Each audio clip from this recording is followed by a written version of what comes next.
Bonjour à tous, Ludovic Di Rollo, président de l'association Laudun-Lardoise Énergie Positive et candidat aux futures élections municipales de 2026. J'ai le plaisir aujourd'hui d'être invité par Nordine à Nemosus Télé afin de répondre à différentes questions. Donc c'est avec plaisir que je vais le faire. Bonjour Ludo, Bonjour Nordine. tu vas bien? Ça va et toi? Merci d'avoir accepté l'invitation sur Nemosus TV, c'est un honneur pour moi. Merci à toi surtout. C'est un honneur pour moi parce que Nemosus TV aujourd'hui, il parcourt un peu tout le Gard et aujourd'hui c'est Ludovic Di Rollo de l'Irak, Oui, de l'Irak aussi il y aura que aussi. et voilà, donc on va faire un peu ton portrait aujourd'hui Ludo et du coup aujourd'hui on va parler de toi, on va parler de tes perspectives d'avenir et tout ce qui s'ensuit. Écoute, je suis là. Ben Ça alors, fait énormément plaisir. Présente-toi, dis-nous qui tu es en fait, voilà. Alors, tout à l'heure on a fait sur les quais. Je suis Ludovic Di Rollo. Je suis alors, dans la vie profane fonctionnaire. Je suis secrétaire général à la commune de l'Irak et j'habite Laudun-Lardoise avec ma petite famille où j'ai 3 enfants.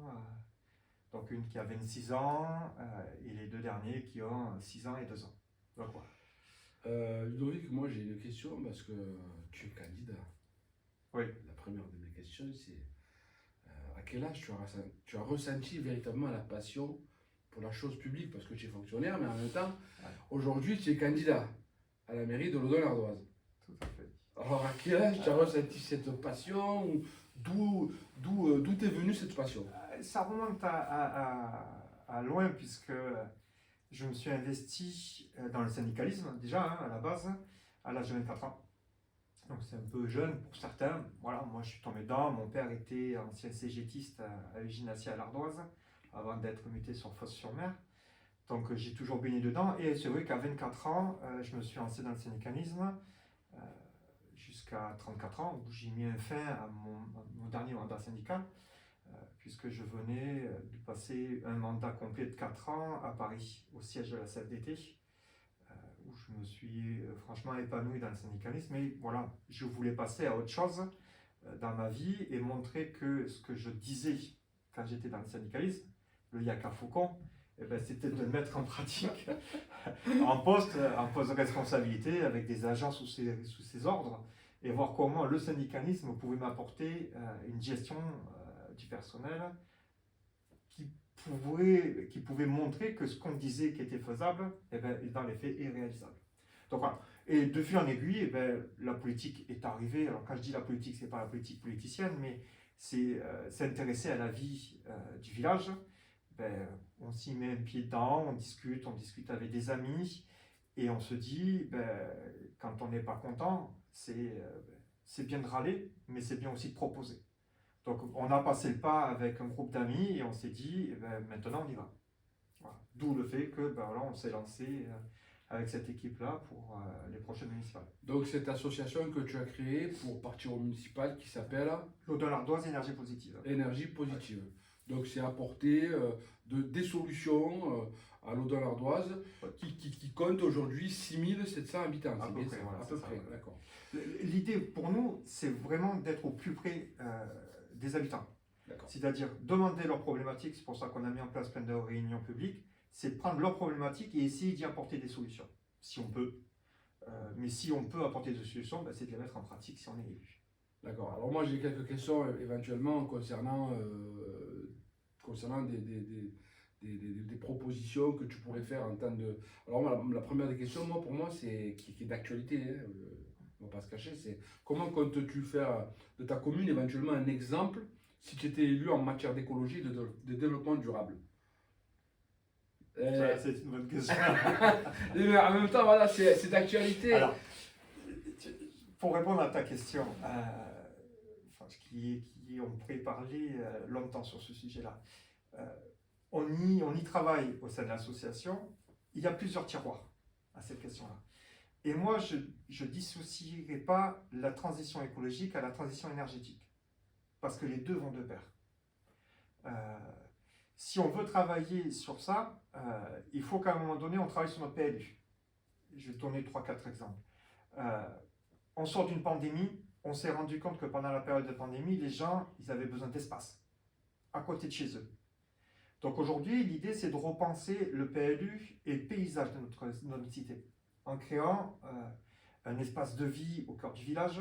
Bon, là, nous, avec la Madone, avec tout l'espace qui est au-dessus de la mairie, donc on a ces espaces verts, mais on crée d'autres, qui soient aussi des points de fraîcheur pour l'été, pour les personnes âgées qui sont dans le village, se mettre sur un banc, sous des arbres, et ainsi de suite. Donc tout ça, il faut qu'on le réfléchisse via le PLU. Ensuite, c'est les bois. C'est à un moment donné, peut-être classer des parcelles boisées plus importantes que ce qui existe aujourd'hui. Peut-être penser à replanter des arbres, mais dans ce cas-là, avec des essences méditerranéennes, puisqu'on sait qu'aujourd'hui, la chaleur étant, il faut des arbres qui soient moins consommateurs d'eau. L'entretien des cours d'eau, et ça qui est malheureusement aujourd'hui peut-être un des facteurs qui est oublié, et surtout être logique. Quand je vous parlais tout à l'heure de la transition écologique, la transition énergétique, on a le projet Voulant à l'Ardoise, qui est un parc photovoltaïque, où aujourd'hui on veut déboiser 12 hectares pour faire du photovoltaïque. Pour moi, il y a une incohérence totale. Absolument. Donc voilà. Donc ça, il faut se protéger dès le départ pour dire à ces gens-là qui viennent pour déboiser pour faire le photovoltaïque, qu'à l'automne, ça sera non. Il n'y a même pas de discussion. Alors même si la loi nous interdit de dire non, parce qu'il y a des procédures administratives, mais c'est déjà de dire, nous, ça sera non. On n'est pas d'accord. On n'est pas d'accord. Les élus sont là pour défendre l'environnement, le cadre de vie des habitants. Ce n'est pas pour accepter qu'on déboise pour faire du photovoltaïque. Il y a d'autres solutions pour ça. Sur la transition écologique, comme tu disais tout à l'heure, c'est l'entretien peut-être de nos forêts avec le pastoralisme. Les anciens le faisaient. Je pense qu'on peut revenir aussi à ces méthodes. Alors ça commence à se refaire dans les villages. À l'Audin, ça s'est refait l'année dernière et c'est une très bonne chose. Mais je pense qu'il faut l'accentuer, y aller plus dans ce domaine-là. Et sur la transition énergétique, moi j'associe les deux parce que l'un ne va pas sans l'autre à un moment donné. Il faut qu'on arrive, et tu vas voir le lien économique qu'il peut y avoir, c'est à repenser, c'est-à-dire au lieu de faire des grosses fermes photovoltaïques, déjà penser à nos bâtiments municipaux. Faire en sorte que les bâtiments municipaux soient moins énergivores. Dans ce cas-là, c'est couvrir les toits de photovoltaïque. Alors, il faut respecter le PLU, il faut regarder parce que c'est classé, et ainsi de suite. Donc, il faut aller se battre dans ce domaine-là. Mais ça permet à la commune à la fois de faire des économies financières sur le coût de l'électricité et en même temps, ça permet de rénover les gymnases. Moi, j'ai une personne au sein de l'équipe qui est ingénieur et chargé de mission dans les énergies renouvelables, qui est en train aujourd'hui de nous monter un dossier ficelé financier sur la rénovation d'un gymnase, tout en faisant de la transition énergétique.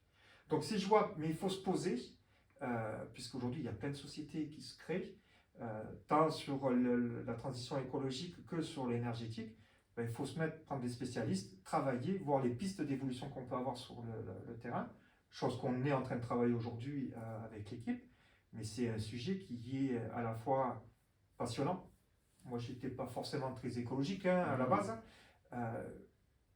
mais qui peut en même temps à la fois répondre à une problématique sur notre environnement et notre planète pour le futur de nos enfants, et qui peut aussi rapporter de l'argent pour la collectivité, qui aujourd'hui, via l'actualité, va falloir qu'elle trouve des ressources supplémentaires parce que l'État est en train de baisser les dotations. C'est donc il va falloir compenser un moment donné. Il y a effectivement, actuellement, il y a eu le Forum des maires, c'est ça? Le congrès des maires, et donc du coup, les collectivités se voient raboter un petit peu leur budget. Mais je pense qu'il faut y aller, quoi. Il ne faut pas avoir peur de voir ce qui se fait ailleurs, de regarder ce qu'on peut faire pour apporter une innovation. Je crois qu'il faut innover. Je pense qu'on ne peut plus raisonner aujourd'hui dans une collectivité à l'instant T. Il faut qu'on raisonne toujours à 10-20 ans plus tard. Parce qu'aujourd'hui, un maire qui est élu, visionnaire. Voilà, il n'est pas là pour gérer le quotidien, il est là pour préparer l'avenir. Exactement. Le quotidien, voilà, c'est le quotidien, tout le monde le gère le quotidien. Mais c'est préparer l'avenir. Tout à fait. On a eu un bel exemple avec Montpellier. Mais... C'est clair. Du coup, pour rester un petit peu toujours dans le même créneau, quelles mesures tu proposerais toi pour soutenir les commerces locaux, notamment en période de crise?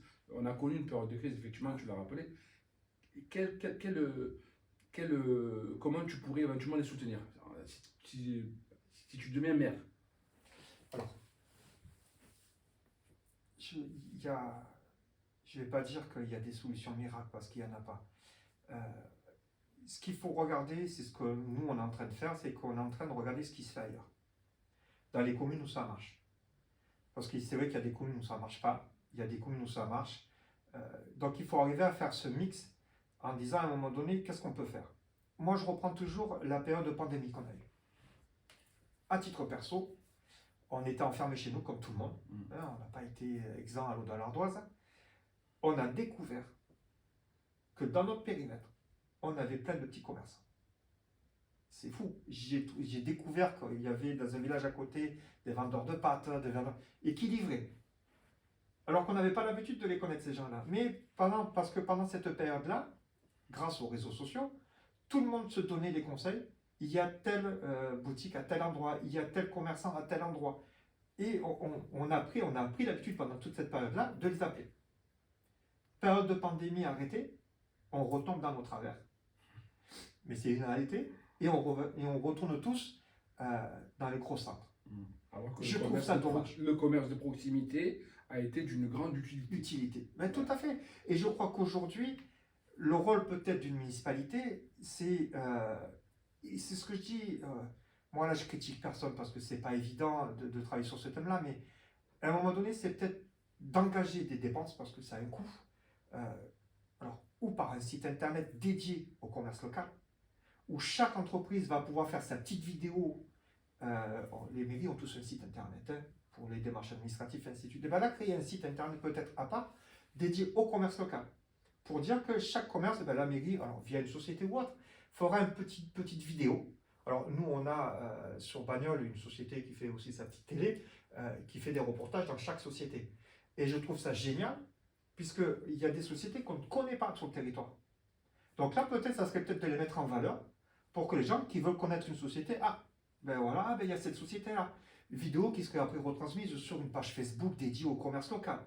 Ça peut être une des idées. Après, ça peut être une idée sur, je sais pas, faire la semaine ou le mois du commerce local, qui serait piloté par la mairie.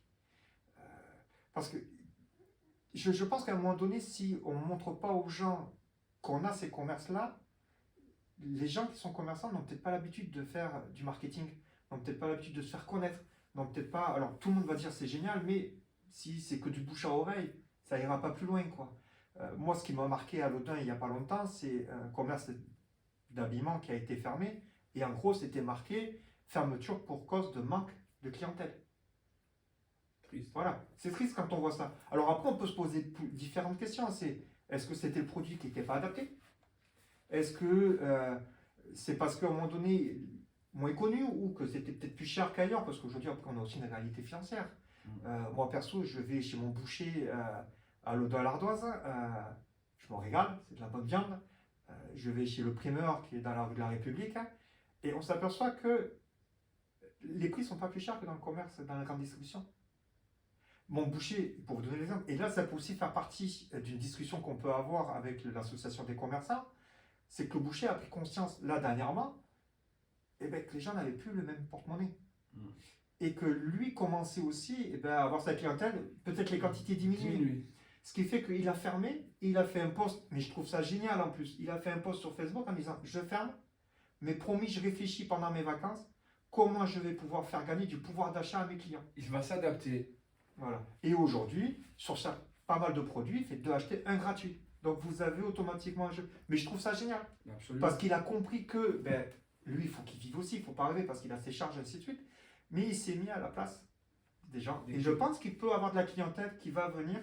Parce que des fois, à nous, après aux clients, d'adapter notre vie de tous les jours aussi. Très bonne idée, très bonne idée. Et c'est ça qu'il faut mettre en avant. D'ailleurs, c'est une très bonne idée, ce site qui peut recenser les commerçants de son village. Avec une petite vidéo, qu'on se fasse une image visuelle et voilà, de ce qui se fait. C'est ce qui interpelle un peu plus la clientèle et le client. Tout à fait. Voilà. Alors, sachant après, excuse-moi d'ordine, mais c'est vrai qu'à l'agglomération du Garaudaniens, c'est vrai qu'ils ont dédié, je profite. Hein, oui, bien, absolument. L'agglo a mis en place un service qui s'appelle le développement économique, où franchement, il y a du personnel, il y a des animateurs qui peuvent aider nos commerçants ou les personnes qui montent l'entreprise. Donc, je les incite à y aller.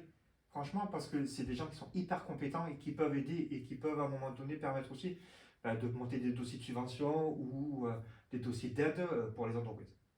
Donc voilà, le message est passé. Quelles mesures tu prendrais éventuellement, hein, si tu deviens maire, pour rendre le logement plus abordable aux jeunes dans ton village? Qu'aux jeunes? Ben, aux jeunes, aux familles, aux personnes plus âgées. Mais les jeunes, il y a quand même une particularité. Les jeunes, ce sont ceux qui commencent dans la vie, qui ont un peu de mal peut-être avec l'emploi. Qu'est-ce que tu pourrais leur apporter? Non, ça, c'est une bonne question. Sur le logement, alors, il y a le logement social déjà. Absolument. À l'eau de l'Ardoise, qui était en déficit de logement social, aujourd'hui est en train de récupérer son déficit. Je crois même qu'ils vont arriver à terme avec le nouveau lotissement qui est en train de se faire. Donc ça, déjà là, en termes de logement social, on y est. La question qu'il faut qu'on se pose derrière, c'est qu'est-ce qu'on veut de l'eau dans l'Ardoise? Déjà, dans un premier temps, on est presque à 7000 habitants, 6700. Est-ce qu'on veut encore grossir? Ou est-ce on se dit stop, on arrête à 7000? Se stabiliser. Voilà. On fait en sorte que la collectivité soit adaptée aux 7000 habitants, dans les infrastructures sportives, les équipements scolaires, routiers, et ainsi de suite. Ou est-ce qu'on continue à grimper, en sachant que pour nous, on n'est pas aujourd'hui câblé comme on devrait être sur la collectivité. Pour les jeunes aujourd'hui, il y a plusieurs solutions qu'on peut regarder. Un, les bailleurs sociaux. Déjà, parce que les jeunes, pour beaucoup, n'ont pas les moyens de travailler avec les bailleurs sociaux pour dire, eh bien voilà, nous, ce qu'on voudrait, priorité peut-être à nos jeunes du village. Alors, on ne peut pas le marquer noir sur blanc, ça serait de la discrimination, et ça, j'en suis conscient. Mais c'est vrai qu'on peut jouer dans ce domaine-là en disant, voilà, aujourd'hui, nous, on aimerait que ce soit plus des jeunes du village qui sont insérés plutôt que ces logements sociaux soient uniquement pour des gens qui viennent de l'extérieur. Alors, c'est très bien parce qu'il en faut aussi, hein, mais au minima qu'on essaie de garder nos jeunes. Alors là, on est dans le locatif. Après, on est dans l'achat aujourd'hui parce qu'il y a des jeunes qui veulent aussi investir à minima pour faire leur premier investissement. Donc là, il faut que nous, on regarde pour éviter que les prix explosent, parce qu'aujourd'hui, les prix explosent au niveau de l'immobilier. C'est de voir à peu près ce qui se fait dans certaines collectivités, dont dans le Gard, ou des communes qui sont propriétaires de terrain, lotissent, et après revendent, via un budget annexe, à minima pour que ça fasse une opération zéro, c'est-à-dire que tout ce qu'ils ont investi, ils récupèrent, mais si ça n'a pas un coût important par rapport à un lotisseur qui va devoir acheter le terrain, qui va devoir faire le lotissement et qui va devoir vivre, parce que ça fait aussi partie du jeu qui vivent. Et là, on arrive après sur des prix qui sont énormes. Donc la solution pour ces jeunes-là, pour les primo-accédants et pour les familles, ça sera de regarder une fois si on arrive aux manettes de la collectivité, de regarder nos capacités, de regarder aussi avec, par rapport au PLU, les terrains qui sont déclarés constructibles, avec les futurs vendeurs de terrains, comment on peut trouver un arrangement pour essayer d'avoir des coûts moins chers qu'on pourrait mettre à disposition pour les habitants de l'Aude-Ardoise. Ça, c'est pour les jeunes et les familles. Et après, pour les personnes âgées, on a sorti un tract dernièrement, c'est de mettre en place des biguines. Alors, les biguines, c'est des ensembles immobiliers pour les personnes âgées. Alors attention, hein, ce n'est pas une maison de retraite, ce n'est pas une maison médicalisée, c'est des petits logements qui sont mis à disposition des personnes via les bailleurs sociaux, qui sont loués dans un ensemble avec toutes les commodités qu'il peuvent y avoir. Là, on a pris l'exemple que j'ai été visiter il y a quelques mois à Château-Renard, où il y a cet ensemble-là qui a été fait, donc c'est des petites T2, donc il y a une chambre, une grande pièce, cuisine. Les gens qui veulent faire leur cuisine, vivent normalement, ils sont indépendants totalement, mais en contrepartie, ils sont dans un ensemble où vous avez des permanences de coiffure, des permanences de pédicure, vous avez un restaurant. C'est un mini-village. C'est un mini-village qui est en plein cœur. Donc le but, c'est de le faire en plein cœur de l'Aude, avec le CCS à l'intérieur, avec les animations du CCS, avec le club du 3e âge, à travailler avec eux pour voir s'ils veulent s'implanter, et le restaurant. C'est ça qui est intéressant. C'est-à-dire que là, on créerait une cantine qui à la fois ferait la restauration scolaire, mais aussi pour les résidents qui voudraient faire. Et les résidents qui peuvent venir manger avec leurs amis, leur famille, au restaurant, mais avec des prix abordables. Et ça, j'ai trouvé cette idée-là géniale pour les personnes âgées. Maintenant, voilà, on va le travailler, on va le discuter avec l'association qui est en place, Et surtout, on va le travailler avec le club du troisième âge, parce que c'est quand même eux qui sont appelés demain peut-être à venir vers là. Parce que les agents peuvent donner Dans la concertation. dans la concertation. C'est Voilà. important. C'est ça qu'on veut faire place. Donc, on a réfléchi un peu, Tu seras un maire dans la concertation. obligé. Obligé. C'est important. On n'a plus le choix aujourd'hui. Alors moi, la dernière question, l'émission touche à sa fin. Ton message aux habitants de l'Aude-en-Ardoise. Aux habitants, moi si j'avais un message, sincèrement, je n'ai pas de message à faire passer au Dunois lardosien. Moi je dis aujourd'hui, si on veut que ça bouge, si on veut que ça évolue, ben, à un moment donné, il faut y aller, il ne faut pas avoir peur. La première des réflexions que j'ai eues quand on s'est déclaré en disant on va être candidat, ah ça y est, vous faites de la politique. Eh bien je dis oui, on fait de la politique, au sens noble du terme. Je ne fais pas de la politique politicienne, puisque moi je m'en fous de la politique politicienne, ça ne m'intéresse pas. Aujourd'hui, il faut, si je râle parce que je suis un râleur déjà né, je veux que mes enfants vivent heureux à l'Aude-en-Ardoise, qu'ils soient fiers de l'Aude-en-Ardoise, qu'ils soient que quand ils iront n'importe où, je suis le Dunois lardosien, tout comme on voit aujourd'hui, je suis Nîmois. On a les Nîmois, il y a cette identité-là. Exactement. Je veux que les enfants de l'Aude-en-Ardoise, que mes enfants aient cette identité-là. Je suis le Dunois lardosien. Donc aujourd'hui, on a perdu ça. Je suis le premier à râler. Mais râler, c'est bien. Mais à un moment donné, si on veut que ça change, il faut qu'on s'engage. Donc moi, je dis à tout le monde aujourd'hui, arrêtez de croire que parce qu'on fait un programme, parce qu'on veut se battre pour le Aude-en-Ardoise de demain, on fait de la politique politicienne. Non. C'est de la politique locale, là, qu'on est en train de faire. C'est qu'est-ce qu'on veut donner demain. Et je prends toujours, et j'en conclus, Nordine, avec ça, les scopes. Les scopes. Hein.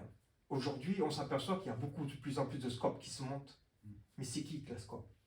C'est les ouvriers qui se disent on n'est pas plus idiot que le patron, que l'ancien patron. Exact. On est capable de prendre notre destin en main et d'apporter notre édifice. Chacun avec ses compétences. Ben, c'est ce que nous on est en train de faire. On est en train de faire une scope politique entre guillemets, où là nous on demande simplement aux citoyens, quelles que soient leurs idées politiques, s'ils veulent se battre pour l'Aude-en-Ardoise, ben, on travaille ensemble. Dans la concertation, on trouvera toujours des arrangements et tout le monde a des idées qui peuvent être bonnes pour la commune. Il suffit juste qu'on arrive à discuter ensemble et à trouver des solutions.